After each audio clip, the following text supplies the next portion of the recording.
Hey YouTube, welcome back to this week's video. I'm Aaron Ross and today we're talking about Aperture. If you've been following along, I have been going through some of the basics of photography, the exposure triangle, and what it takes to just get started. As that concept of just get started has really become an anthem for this channel, getting out there and just getting started with your photography and progressing through practice. But I wanted to lay the foundation for you guys and as well as a refresher for myself on just what these three key elements of the exposure triangle mean for exposure as well as other elements of our photography. So if you want to see the whole series and follow along, you can check the info card up top and go over the key elements of exposure triangle as well as shutter speed. Today we are doing aperture and we'll hit on ISO in a week, maybe 2 weeks, a couple of weeks out. I want to make it clear that today and through this series, we are talking about photography. Now, when you move over to videography, all of these can mean something similar, but something different and have a different impact on the image or the video that you're capturing and making in that moment. And so we are sticking with photography, still images, and how they impact your final results. And so to recap what aperture is from our basics of exposure triangle, the aperture is like the iris of your eye, and it can open up and it can close, and it has the main impact for exposure is the amount of light that it lets in. And there's some numbers that get associated with it that are inverse to what you might expect.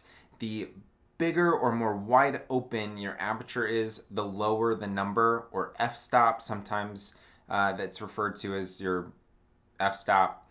So for instance, it can be, if it's wide open, it can be something like an f2, f1.8, f1.4, something like that. But as you stop down your aperture and close the iris of your lens, your f number goes up. And so right now, I believe I'm shooting this on f5.6.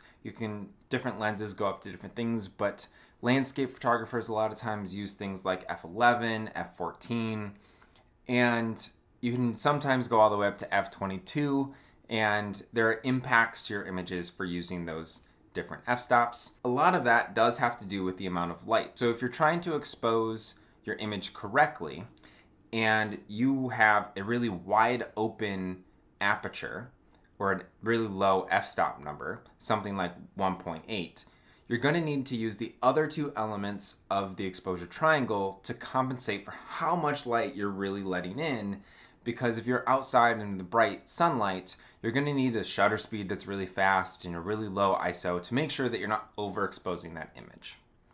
And so that's the main way that we've already talked about aperture and how it impacts your image. But there's another way that it can impact your image as well, and that's something called depth of field. So a lot of people see images with a big blurred background, something that's called bokeh or bokeh. Different people pronounce it different ways.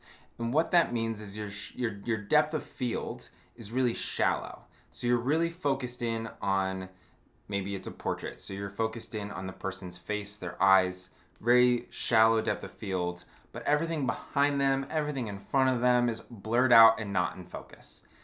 And that's because they're using a wide open aperture. And so if you have something like a 1.8, you can get that shallow depth of field, blurred backgrounds, and so you can really isolate the subject of your image and draw the viewer's eyes and focus to that subject without the distraction of maybe a busy background. And on the flip side, if you stop down a little bit and use something more like an f5.6, f8, you have a deeper depth of field. So more of the image, more of the foreground, midground, background is going to be in focus. So a lot of documentary photographers or street photographers might use something in that range to make sure that they are capturing the context of what's happening and not only isolating the subject of the image. Like I already mentioned, landscape photographers, majority of the time, and this is by no way an